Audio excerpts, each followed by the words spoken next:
Take a look at the global maps of human civilization.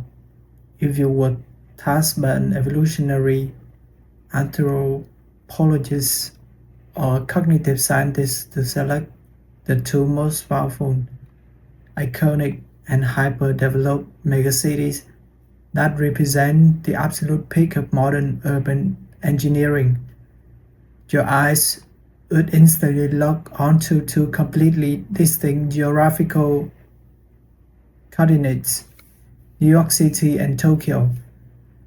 Both of these staggering metropolises house millions of complex human lives under dense, hyper-concentrated concrete matrices, both that defined by the endless, rhythmic hum of massive transit systems, the mesmerizing glitter of towering digital display, and economic engines that direct the financial currents of our entire planet.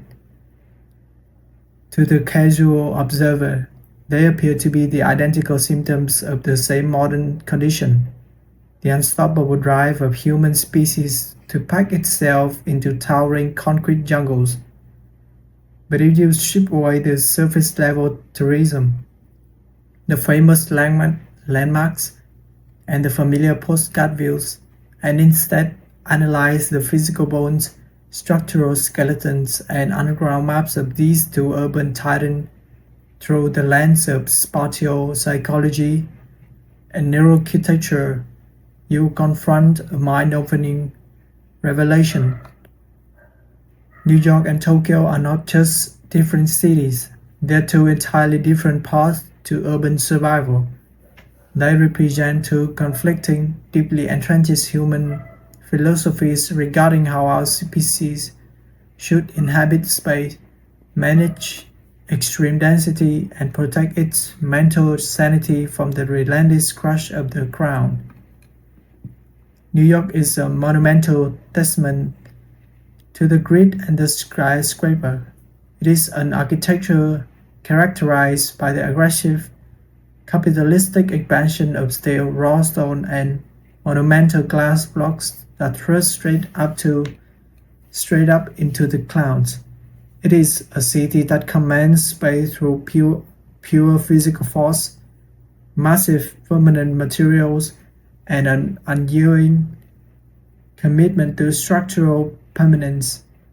It is engineered for the fast-paced, highly competitive, and forward-focused individual who conquers the interior environment rather than adapting to it. Tokyo, conversely, it is an empire of the modular wave and the microspace. It is an architecture of incredible fluid precision, thin lightweight boundaries, flexible structures, and tiny, nested compartments where every single millimeter of space is optimized like a high-tech organic puzzle. It is a city born from a historical geography of constant environmental disruptions, earth tremors, massive fires, and acute geographical isolation. Tokyo does not attempt to conquer its environment through heavy structural permanence. It survives by flowing, bending, mutating, and turning its focus entirely inwards. Understanding this structural divergence is critical because the space we build rapidly turns around and rebuilds.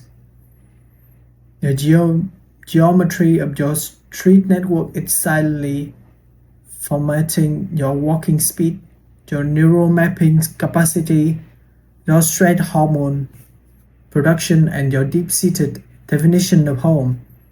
In this extended masterclass, we're going to open the comparative structural dossier of these two urban giants. We will open the radical difference between Manhattan's capitalistic 1811 grid system and Tokyo's defensive medieval road web. We will analyze how the soaring New York Industrial Loft, and the cellular Tokyo capsule apartment produce entirely different modes of cognitive existence.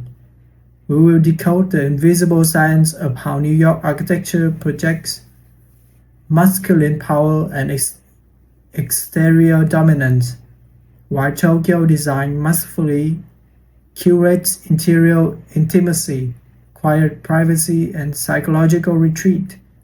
And finally, we will discover what these two completely different urban paths can teach us about designing our own private sanctuaries inside an increasingly crowded, hyper-accelerated world.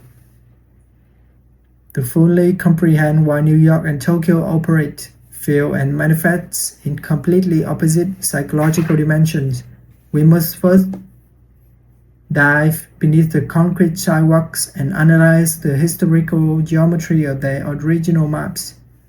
In the discipline of neuroarchitecture, there is a core, enduring principle. The ways a civilization draws its roads is the way it formats the human mind. The map is not just a practical navigation guide.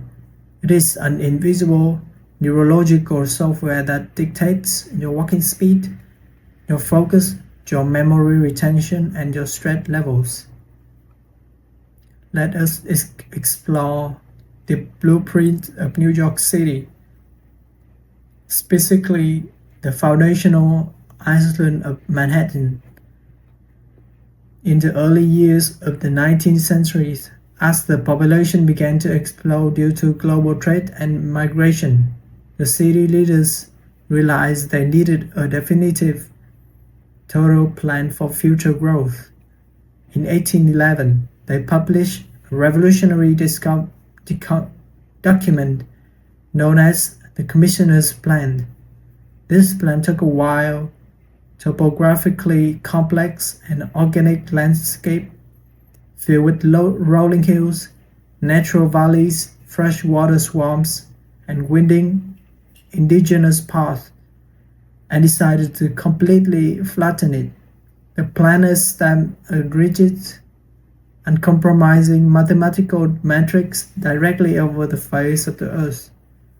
12 vast avenues running north to south, intersected perfectly at absolute 90-degree angles by 155 numbered streets running east to west.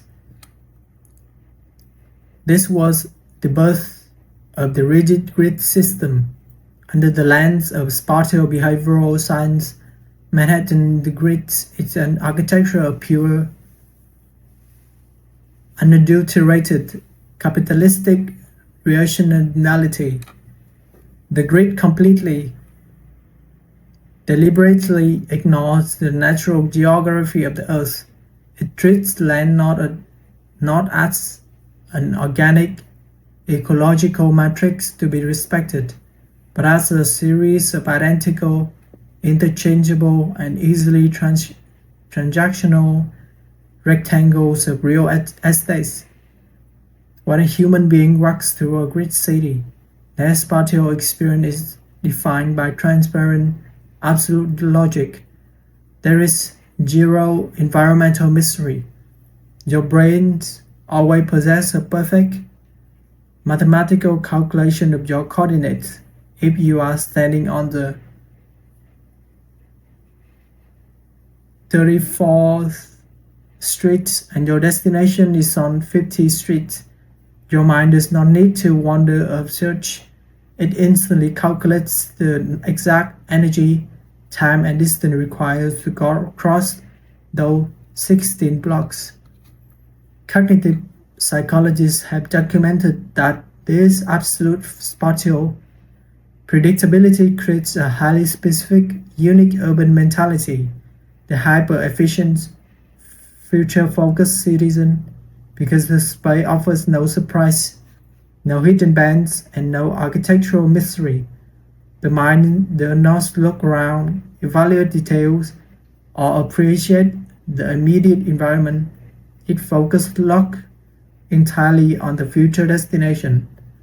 The physically force the human body to accelerate.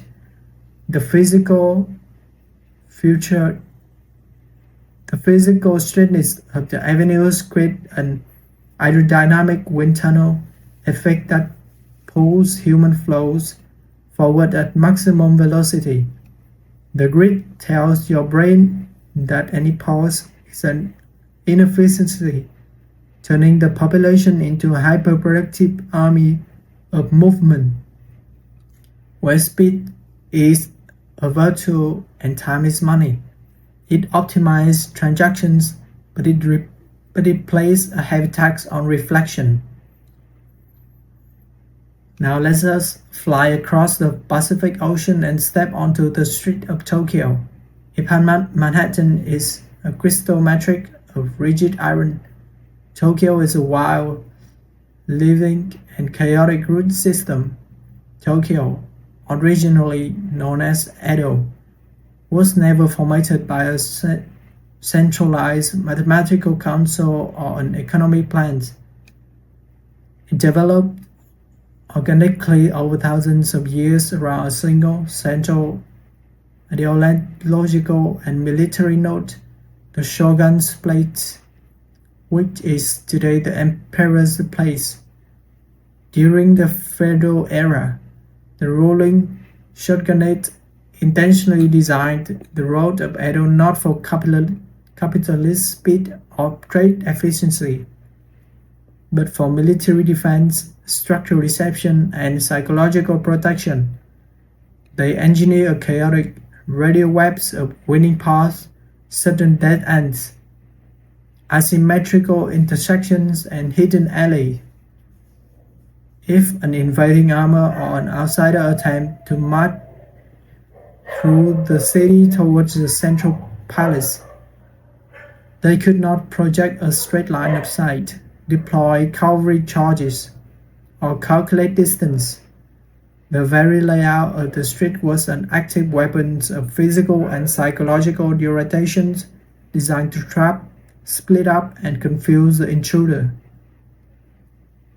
When Tokyo transitioned into the modern global megacity we see today, this defensive medieval map was permanently preserved beneath the alphas.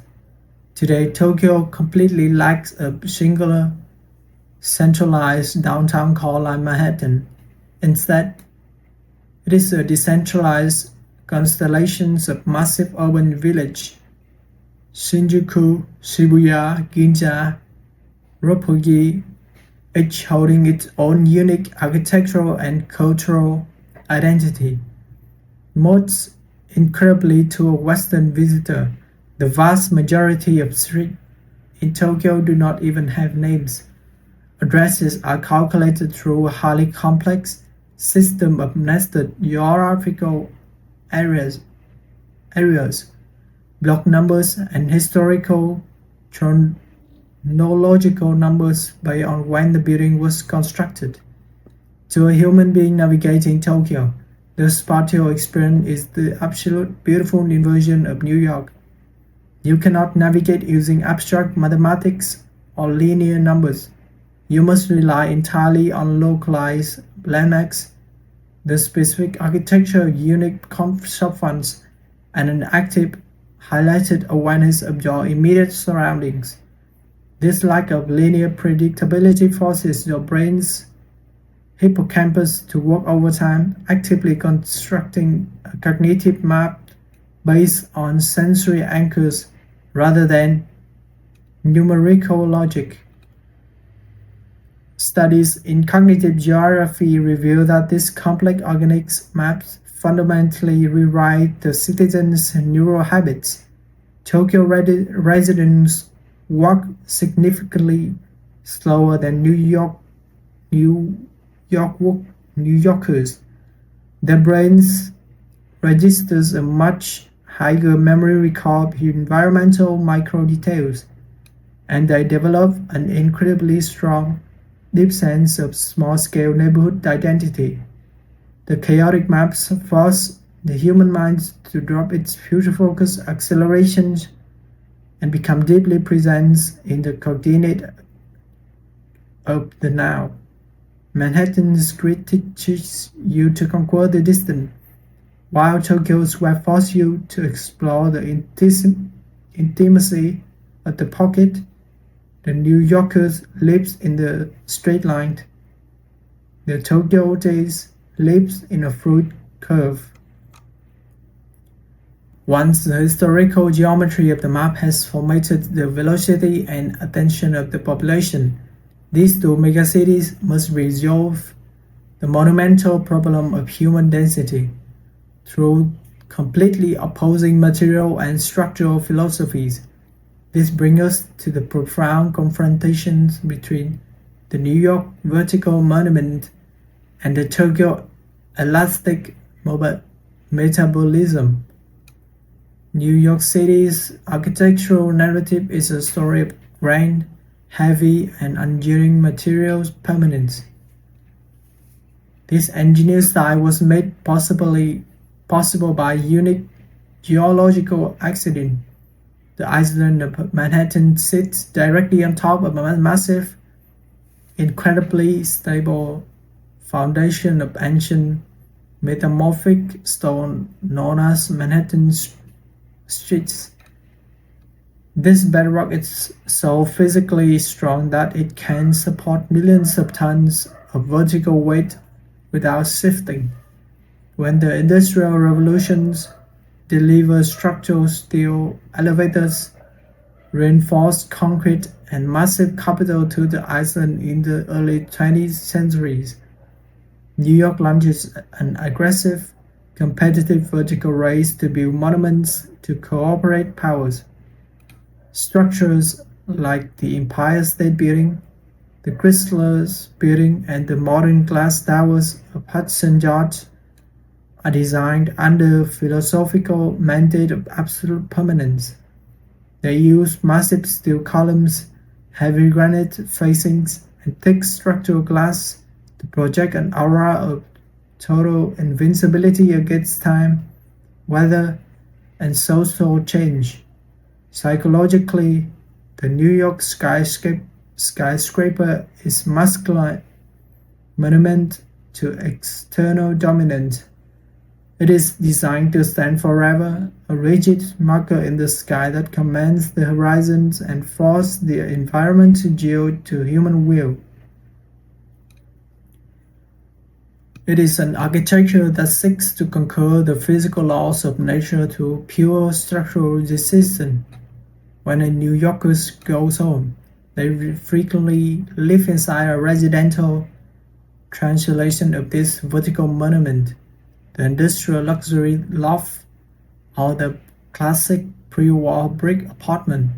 These spaces feature exceptionally high ceilings, massive structural exposed brick walls, and heavy, oversized industrial windows that frame wide panoramic views of the wider urban landscapes. The New York interior derives its entire sense of luxury and emotional security from magnitude, solidity, and outward-facing prospects. Safety is achieved by living inside a heavy stone castle, suspended in the clouds, looking out over a city you have successfully conquered. The internal identity is reinforced by the permanence of the bricks and the weight of the timber.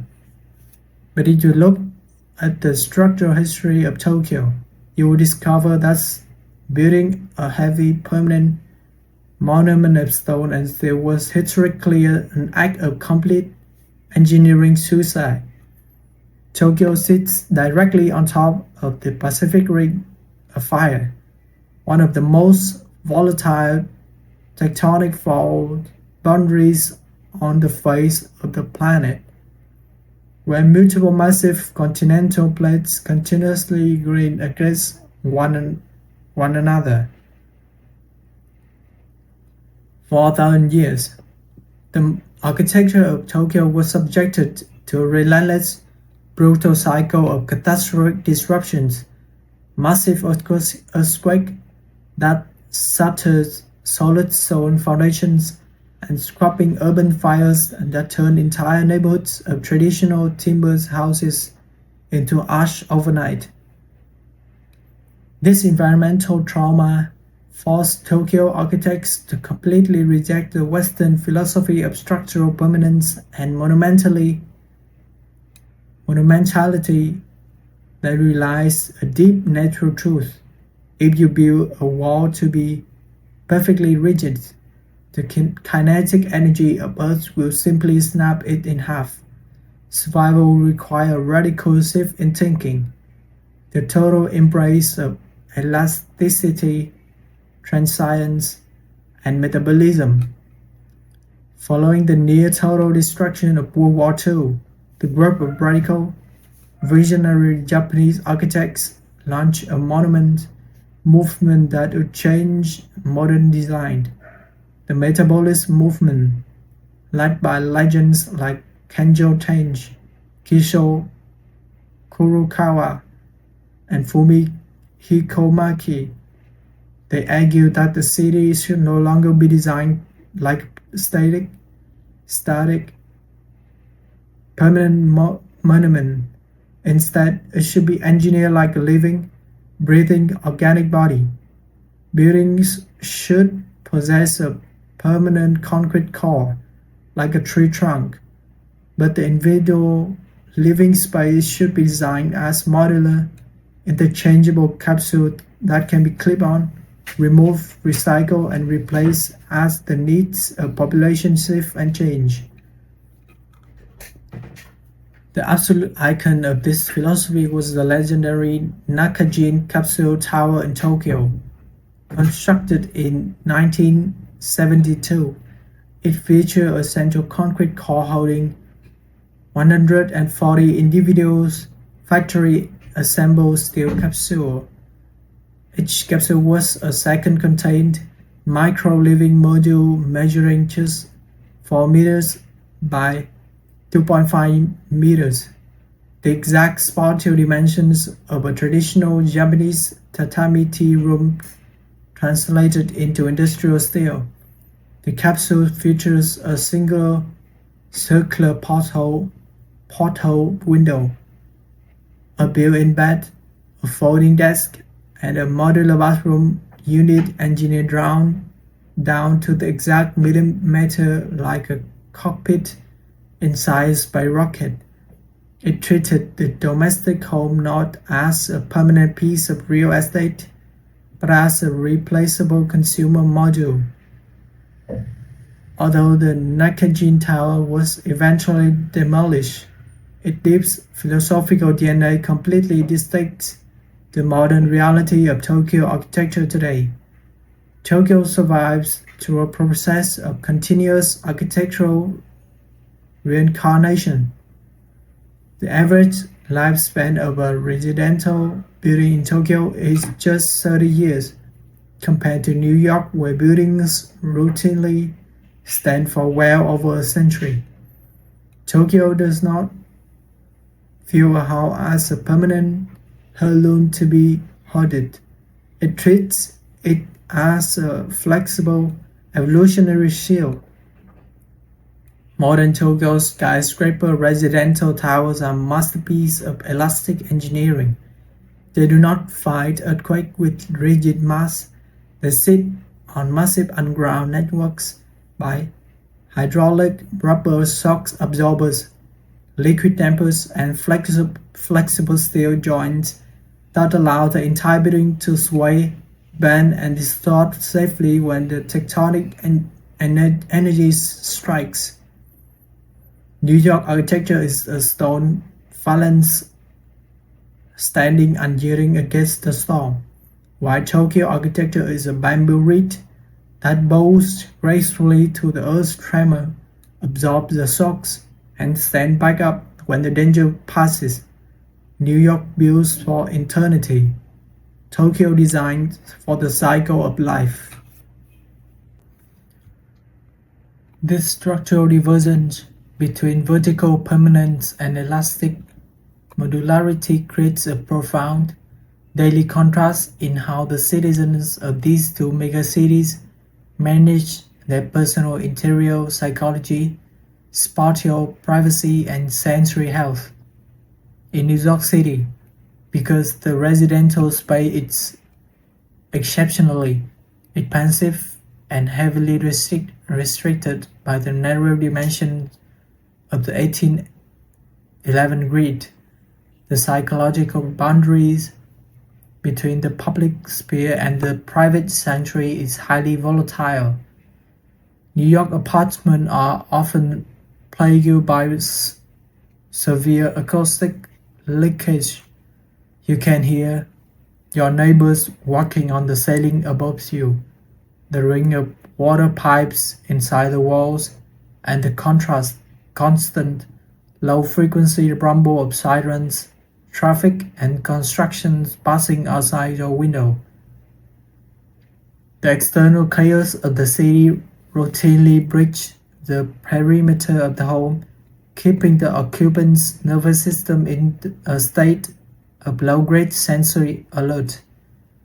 To cope with this environmental friction, New Yorkers are forced to build an intense, invisible psychological armor.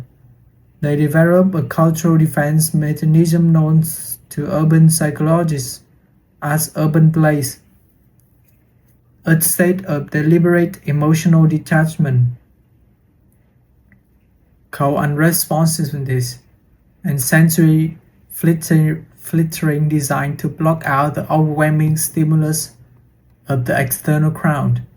Because the interior apartment can often fail to provide absolute sensory isolation, New Yorkers naturally turn their attention outwards.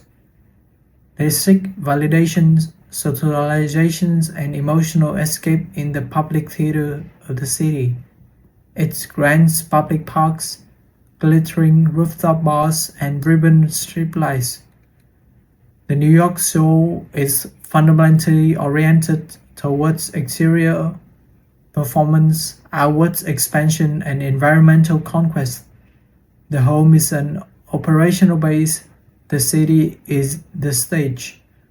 But step inside a modern residential apartment in Tokyo, you can cross an invisible threshold into a psychological universe dedicated entirely to interior intimacy and sensory sanctuary.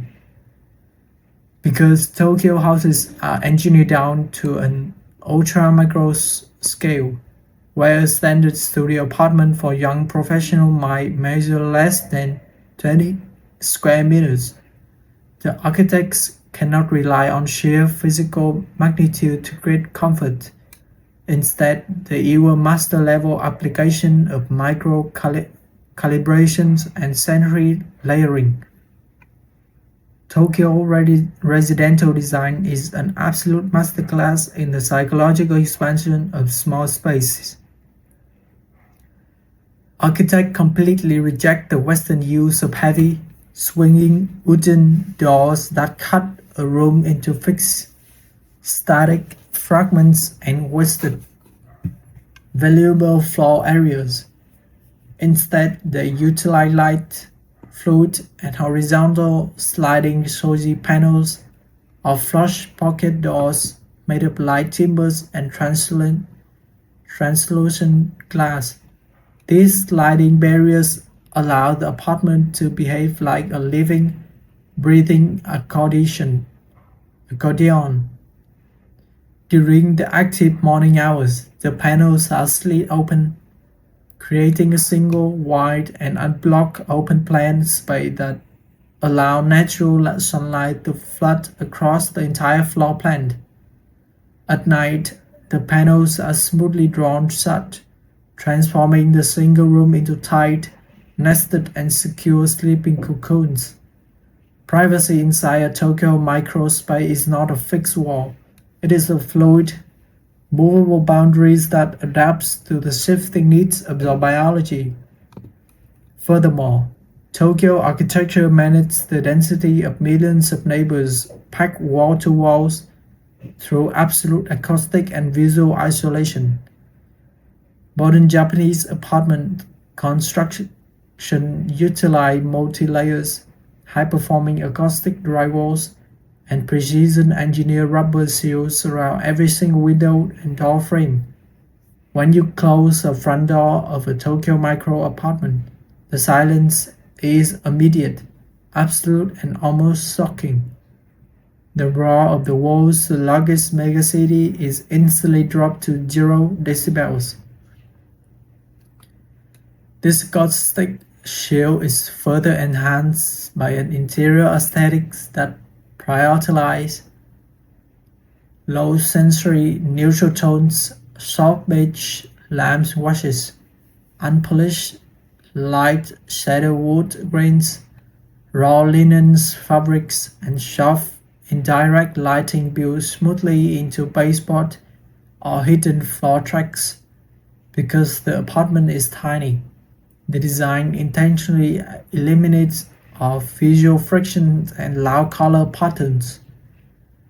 The room does not offer grand panoramic views of interior prospect.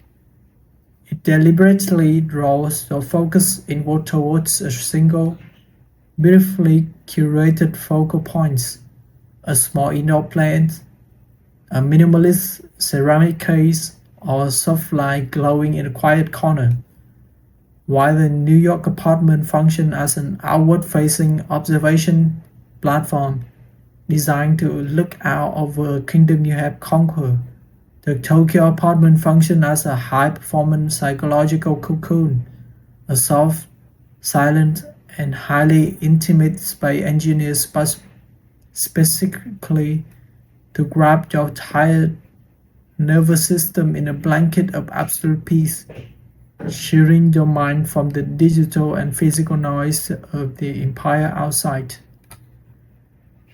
To truly understand how Tokyo managed to maintain social harmony and psychological sanity while packing 37 million people into its metropolitan area, we must examine the profound architectural and psychological phenomenon, the mastery of spatial constraint.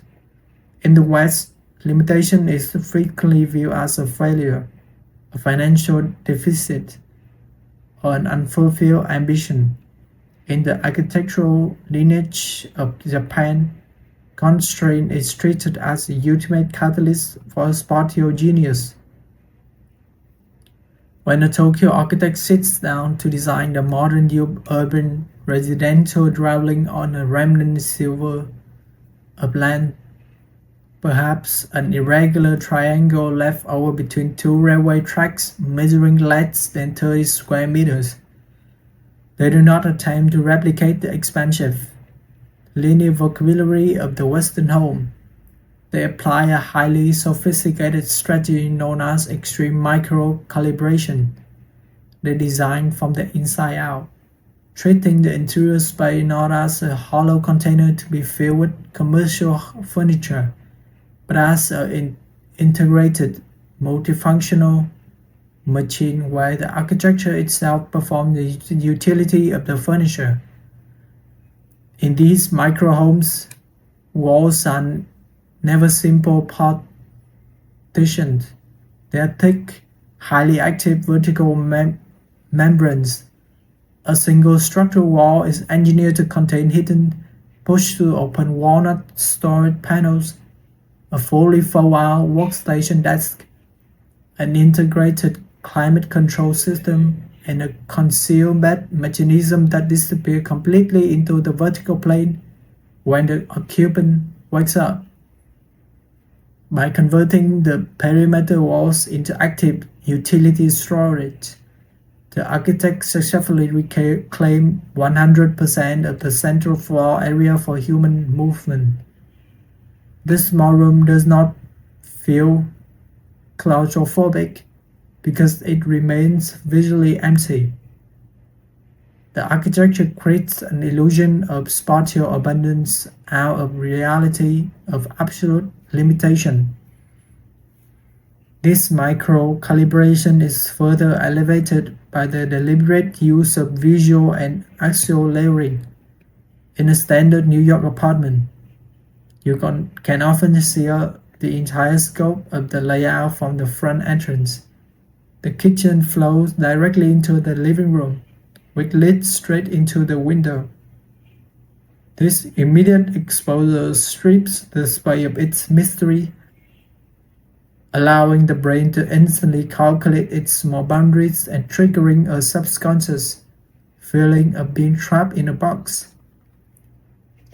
A Tokyo microhome, however, uses a classical technique derived from traditional landscape gardens called Miri-Gyakure, or the art of hide and reveal.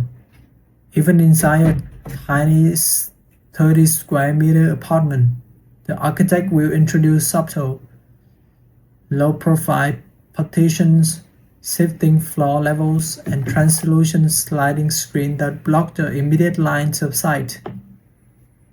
As you take a step, a hidden corner is revealed. As you slide in a solid panel, a tiny sunlit washroom appears. By forcing a human occupant to navigate multiple small, overlapping layers, the architecture successfully stretches your internal perceptions of space. Your brain registers a series of architectural transitions and milestones, which tricks the cognitive mapping software into believing that the home is definitely larger and more complex than its physical footprint suggests. You're living inside a house that is small to the ruler but vast to the mind. Furthermore, Tokyo managed urban density by completely redefining the boundary between the private home and the public neighborhood. In New York, because the apartment is treated as a heavy, permanent fortress, the citizen expects their home to contain everything: a large kitchen, private laundry washing machine, a massive entertainment zone, and space for exercise. The New York home is designed to be self-sufficient. But in Tokyo, the micro-apartment is viewed as just one individual component of a hyper-integrated, distributed neighborhood network. The Tokyo resident does not need a massive kitchen because the local street is lined with inexpensive, high-quality micro-restaurants and family-run dinners that function as their communal dining room. They do not need a massive laundry machine because a pristine, automated coin laundromat sits on their block, serving as a social touchstone for the neighborhood. They do not need a large private bath because the traditional center, the communal hot spring bathhouse, is located a short walk away, acting as a grand luxury water sanctuary for the entire local population. By outsourcing these heavy functional utilities to the public street, Tokyo successfully stripped the private domestic home of its spatial burdens.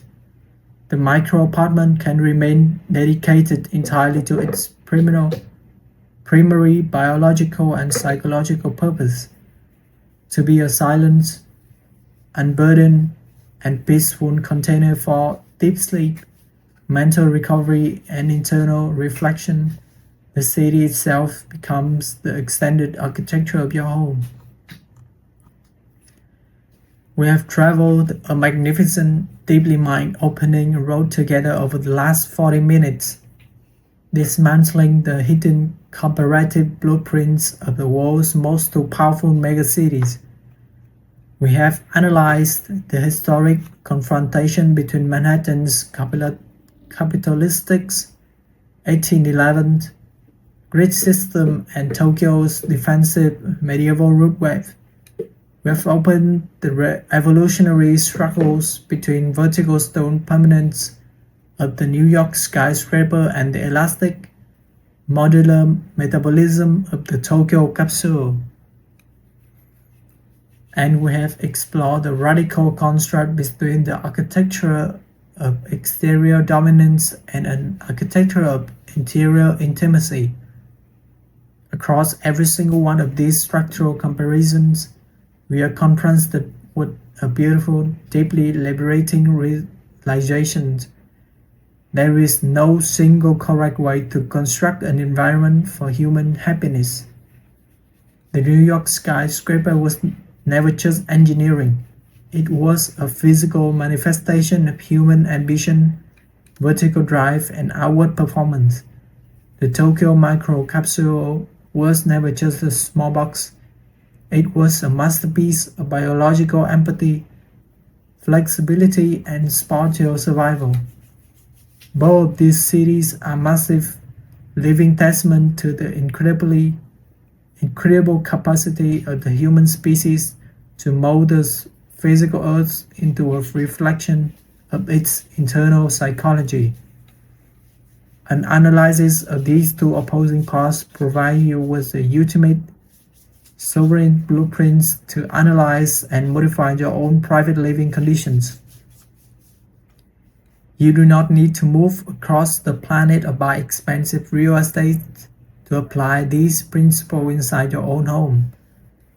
If your personal life right now feels stagnant, uninspired, or trapped in a frustrating routine, you need to inject the vocabulary of New York architecture into your space.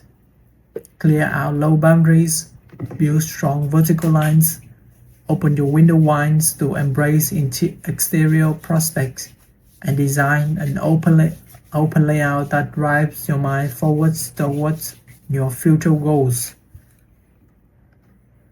But if your mind is currently overwhelmed, fractured by digital noise, and suffering from acute mental exhaustion, you must immediately retreat into the defensive vocabulary of Tokyo design. Install smooth sliding panel to nest your rooms. Isolate your ears with high-performance acoustics. Lower your furniture to the earth and clear the walls of visual frictions to build a quiet, intimate interior cocoon where your soul can finally rest. Thank you so much for spending this vital deeply with us today, exploring the hidden psychological architecture of our global maps, building a YouTube channel focused on in-depth content and other analytical deep dives like this is always a long-term journey that requires the companionship of viewers with insightful minds like you. If this structural comparison completely changed the way you view your daily street layout and the dimensions of the room, please consider sharing this documentary film with a friend, an interior designer, or anyone who is currently trying to build their own private sanctuary. Don't forget to hit the like button, subscribe to our channel, and click the notification bell so you never miss our next spatial exploration. We have many more architectural secrets to unlock together. Until next time, keep your eyes wide open, look closer at the concrete boundaries around you, and remember, the most magnificent cities you will ever construct and the ultimate sanctuary you will ever own is the total peace of your own mind. Goodbye and see you in the next deep dive.